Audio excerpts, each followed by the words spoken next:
This is a story of a 23-year-old filmmaker who almost lost her life due to one mistake. I just think about the headlines, like, a filmmaker that's trying to make a film about school shootings, yeah, kills herself. Mace Walker has had a passion for filmmaking since she was young. Born in St. Petersburg, Florida, she grew up as the oldest of four siblings. Unfortunately for Mace, she did grow up with low self-esteem, which kind of led her to having mental and emotional challenges such as panic disorder, anxiety, and obsessive compulsive disorder. I couldn't really relate to a lot of people. I always remember being really self-aware from a really early age, like thinking about things that others might think about me as like a 5-year-old kid, like when we were doing concerts and singing and stuff. Like it's stuff that you just don't expect children to really think about at that age. Being like a full-blown panic at school, I would scratch my legs a lot. That was like this weird thing I did. Like I would just draw blood because I have a pretty creative mind. I really like to write dark things. So I noticed that a lot with like fellow creative people, like have this like troubling aspect of themselves because I thought about things that were just like really crazy, like if my hair was gonna fall out or if my neck was gonna snap, and I was like 7 years old, stuff like Yeah. that. Maze found her creative outlet through movies, and this was sparked by a little tiny movie called The Nightmare Before Christmas and another classic favorite, Coraline. These movies helped shape her love of filmmaking. I loved The Nightmare Before Christmas, Yeah. but not for what the story was. I really didn't like the story. It was kind of boring. I just loved the look of it. Then I saw Coraline right after that. I've seen it over 120 times. Every piece of furniture was like crafted by someone, hand painted. I think it's like the production aspect that I'm obsessed with.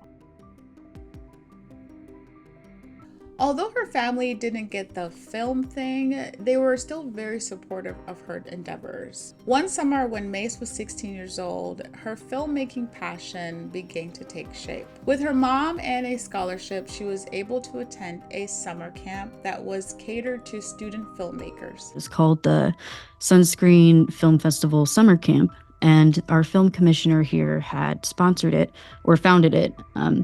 Because he wanted to give teenagers a chance to learn film production and make their own short films so that it would be put into the festival the next year. And the student block that no one goes to because it's at 9 a.m. But, no one cares about the teen films. But, I thought that was so cool because I was very like, I was in this bubble growing up. I didn't know about YouTube. My mom sheltered me from that, which I'm happy about. I didn't have any social media or anything. So, and it was 3 weeks long, and it was in our downtown area in the studio. She even had a little brush with Hollywood because one of her instructors was Eugenie Bondurant, who played Tigress in The Hunger Games. The first thing she made us do was roll around on the floor, crawl. Then we had to pretend to be like worms and just all this stuff.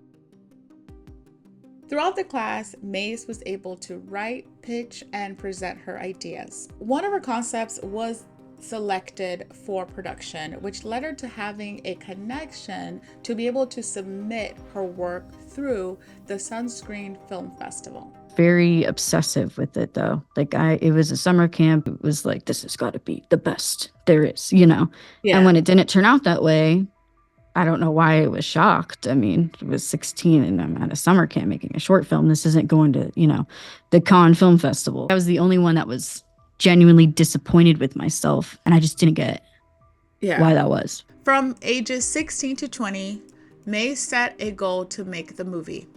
Triggered was inspired by a very tragic school event out of Parkland, Florida, and an experience with a close friend. I was kind of inspired by that at my like by the changes at my school that were made during that time. Like I remember that there was tables being pushed up against the doors, that it just felt very tense in the hallways, and all we were hearing about with this was this Nick guy, Nick Cruz, and it was just the whole school just felt very on edge. And so anyways, I was like, maybe I should write something about this, but obviously that's sensitive content. So I had a very close friend, Yeah. and she had a personality disorder that wasn't diagnosed for most of her high school life, and I didn't notice it, and she didn't really either, but something kind of, she had very rough home life, but she was very popular at first, and it kind of just went on a decline after her boyfriend cheated on her with this girl. And then he came back to visit and cheated on her again with this girl and then left and didn't tell her that he was visiting. So I Wow. guess they had a long-term relationship or a long distance relationship at that time. And she was with him like throughout all of high school pretty much. And one day we were walking in the hallway and the girl that he cheated on her with like walked by, and she said that she wanted to shoot her if she could. I would never think she would say something like that. On the set of Triggered, things took a deadly turn. Given the movie's title, a weapon of sorts was needed to shoot the film properly. Mace got what she thought was a fake gun from one of her friends. He said, "Hey, Mace, do you know how blanks work?" And I said, "Yeah."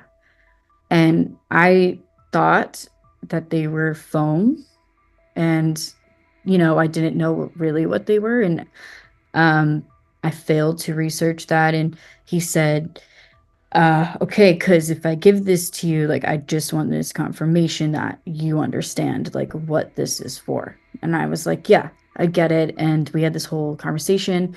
So I got my assistant A to go pick it up. That's like so illegal.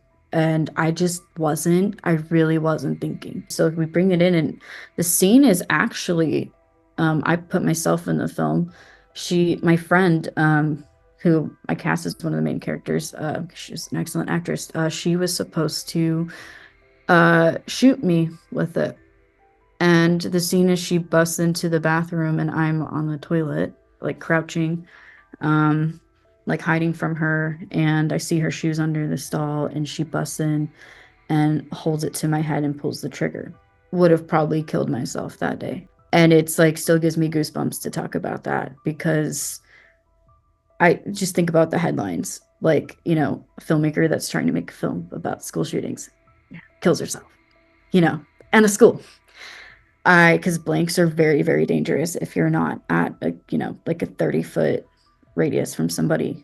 Yeah. So I thought it was gonna, even if you have a foam bullet in there, it will hurt if it's just, the pressure applied to it. So the producer that was in there had the gun, and he was like, "This is a real gun." And I was like, "What?" And he's like, "Yeah, it has blanks in it. It's a real pistol though." And I was like, "Oh, well, it has blanks in it. It's fine." And then, or I think he had asked me if it was loaded, and I said it no, or something like that. Like I just didn't really pay attention, and he shoots it into the trash can, and it goes off, and it's deafening. I was like, "Oh my God." And he's like, "That's why you always check." And that would have been like an Alec Baldwin situation. After many ups and downs, Mace finally completed the film. Now it was supposed to go to post-production and be submitted and get ready for the film festival, right? Wrong. Unfortunately for Mace, there was one issue she did not consider when editing her 3-hour movie, and that was the legal and copyright aspects of producing a movie like this.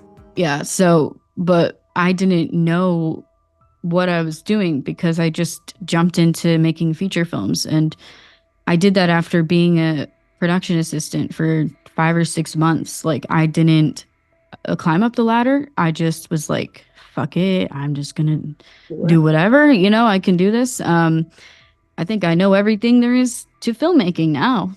I've clapped the slate board. I didn't do my research like I should have. And I didn't understand how, I guess, specific copyright laws are. So I got ahead of myself. And I was under this, I guess, impression that since we could use whatever songs we wanted in the film camp, that it didn't matter for film festivals, because I wasn't thinking about profit or like anything like that. Like, like copywriting my work or Yeah. licensing and just thought that, oh, it's at a film festival, so it's not real.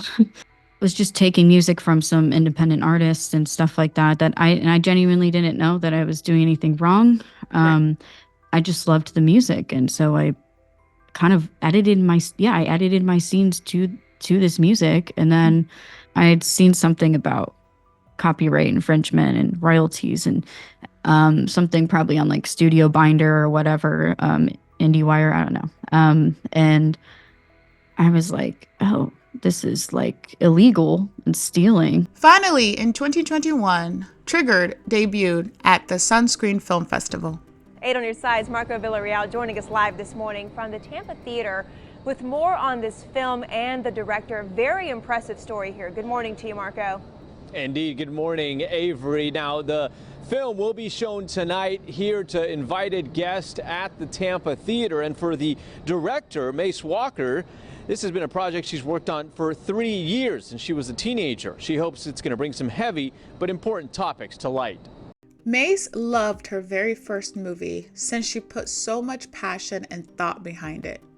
But many of her peers didn't receive the movie very well. The first promotional video for Triggered I ever put out was funny bad. Like, really bad. It was very over the top, try hard, pretentious. That's actually how I learned that word. I shot it before I even really had a script going. Some of the cast had been replaced. So it kind of became a laughing stock in the community. I found out that some people I was friends with, they had screened it at a Halloween party, and I was very shocked. And I didn't understand what was so funny about the promotional video. I just didn't quite get the... I felt like I had to be perfect. I have to be this prodigy or I'm nothing. But it was just really, really bad. It was funny bad. And now I'm kind of, I get it. Like, I'm kind of charmed by it, actually, because I'm a big fan of bad movies that weren't supposed to be bad. And I found out that some people I was friends with were screening it. They had screened it at a Halloween party. Understand what was so funny about it. Just was like, what's the joke? So I guess I started to kind of get this like bitterness built up in me, because these were the same people I went to film camp with, by the way. So I was like, I wanted to be in that group so bad. They had been there for a couple years. I really liked them. I thought they would get it. Like but I was the one that didn't get it. That was the thing. They could have fun with stuff and laugh and still make good stuff. And I just had to be like, everything has to be this way, like there's no leniency. I didn't have enough confidence to give myself that. But no one's born a good filmmaker. It takes a lot of skill. Mace was determined to continue her movie career no matter what. So she decided to produce another movie called Cowbird. This one was based on her family, and it takes place in the 1950s. While her first movie, Triggered, was funded by mostly her job as a barista, this movie was going to be both funded by herself and a few investments. That's like a melodrama type thing. It's very exaggerated. And that one was filmed in North Carolina in a very, very small town in 2021. So it was filmed on a farmhouse for 2 weeks straight. Wow. If you go out to a farmhouse to film something, make sure that you bring people you actually know, especially if you're going to be there for 2 weeks. Cowbird, of course, had its own issues, despite it not being as dangerous as Triggered. Mace encountered casting difficulties with the main actor. She wasn't really adequately prepared for a lot of it.